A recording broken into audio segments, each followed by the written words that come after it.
20 seconds. That's all this flight lasted, just 20 seconds from a smooth liftoff to a violent crash into a cornfield near Lititz, Pennsylvania. A Piper Meridian, tail number November 819, Mike Alpha, went down on July 20th, killing its only occupant, 58-year-old Dr. Musaddiq Nazeeri. And here's the crazy part. The airplane was in good shape, the pilot was experienced, and yet it was all over before he even had time to call back to the tower. So what happened?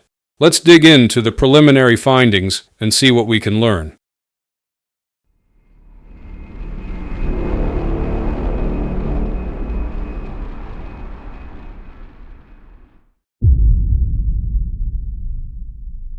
Dr. Musaddiq Nazeeri wasn't some rookie flying beyond his abilities. He was a 58-year-old physician from Lebanon, Pennsylvania, and according to FAA records, he had logged around 2,350 hours of flight time. That's not airline captain numbers, sure, but for a private owner pilot, that's serious experience. He also held an instrument rating, which means he was legally and technically equipped to take off into the kind of low cloud conditions present that morning.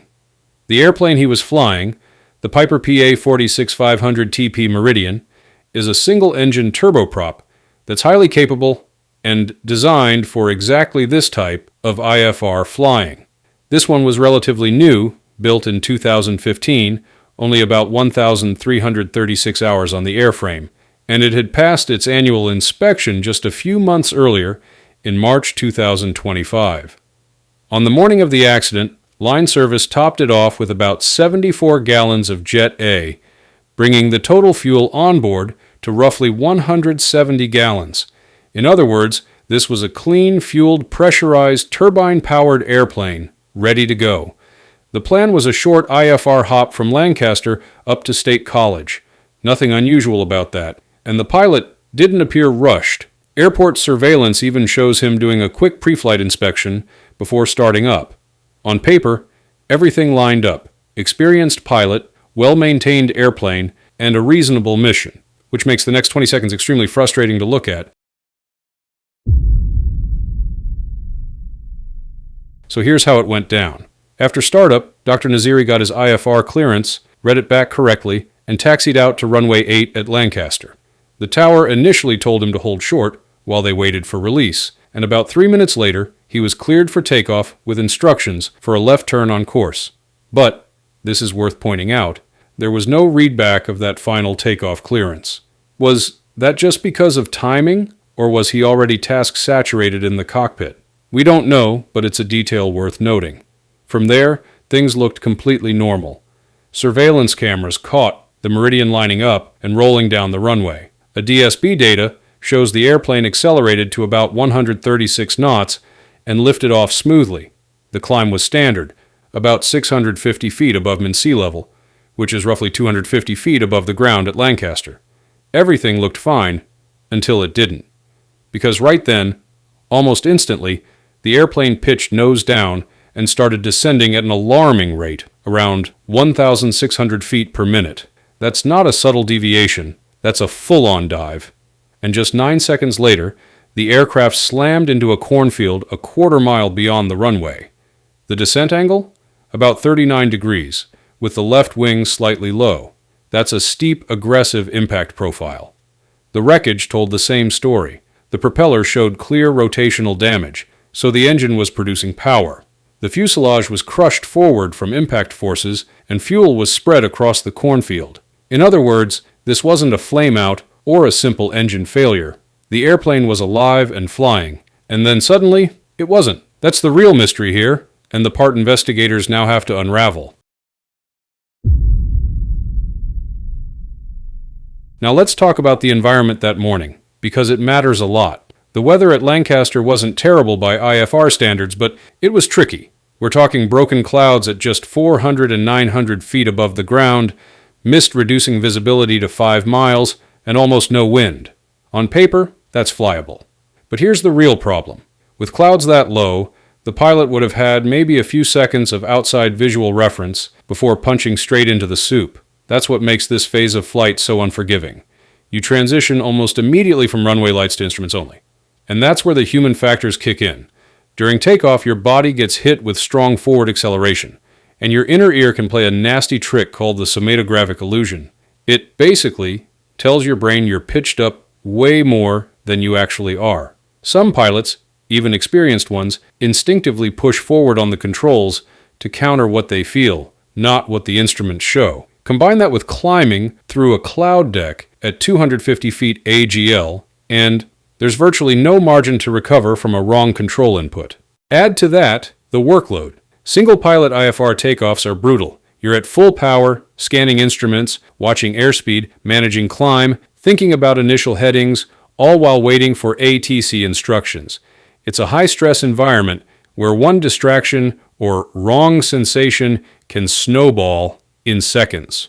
And in this case, it really did. Of course, it's not just human factors that investigators have to consider. There are several technical and procedural traps that could explain a sudden nose down. For one, trim settings. If the stabilator trim was misset to a nose down position, the airplane could become extremely difficult to control after rotation. Similarly, if the autopilot was engaged too early or in the wrong mode, the aircraft might have commanded a pitch change the pilot didn't expect. Then there's control continuity. Investigators will be digging deep into the wreckage to confirm whether the control surfaces were intact and properly connected. A jammed elevator or trim runaway, while rare, could produce the exact kind of sudden pitchover we saw. We also can't ignore the procedural details. Remember earlier, the pilot didn't read back his final takeoff clearance. That might mean nothing, or it might mean he was already overloaded in the cockpit, heads down at the worst possible moment. That's the kind of detail that makes you wonder if his attention was already stretched too thin. And finally, while it's uncomfortable to bring up, medical incapacitation is always on the table when there's such a rapid loss of control without radio calls. The pilot was 58 years old. A sudden medical event, like a cardiac issue, can't be ruled out yet. Again, this is not a conclusion. Just one more factor investigators are trained to check. The bottom line is this: none of these possibilities are the answer. They're simply the checklist of avenues the NTSB will have to run down to figure out what really happened. So where does the investigation go from here? Well, the NTSB process is systematic. First, they'll be looking at the pilot, his medical records, training history, and even rest patterns leading up to the flight. They'll want to know if there was anything in his background that might shed light on what happened in those final seconds. Next, the aircraft itself. Investigators will inspect the trim system, flight controls, flaps, and autopilot. They'll pull engine data, look at the propeller evidence, which already showed rotation at impact, and study whether the systems were operating as intended. They'll also analyze the environment, the exact weather at the time, the departure path, obstacles, and the runway setup. And of course, the data sources, ADSB data, ATC recordings, airport surveillance footage, and if they're lucky, engine or avionics memory downloads. All of that goes into building a complete picture. But here's the thing. What we have right now is only the preliminary report. It gives us the facts of the accident sequence, but not the why. The factual updates will come later, and the final probable cause may not be out for another year or even 2. That's how the process works. At the end of the day, this accident is a tragedy. Dr. Nazeeri's loss is felt deeply in his community, and any analysis here isn't about pointing fingers. It's about learning. And the one thing that really jumps out is just how unforgiving low-altitude IFR departures can be. You've got almost no room for error. Trim settings have to be exact. Instrument cross-check has to be disciplined, and illusions like somatographic have to be anticipated. It's sobering stuff, but it's also why talking about it matters. Because if we can learn something from these 20 seconds, maybe it prevents another pilot from facing the same fate. So let me throw this out to you. What do you think was most likely in play here? Was it human factors, some kind of technical issue, or something else entirely? Drop your thoughts in the comments, and let's keep the discussion respectful.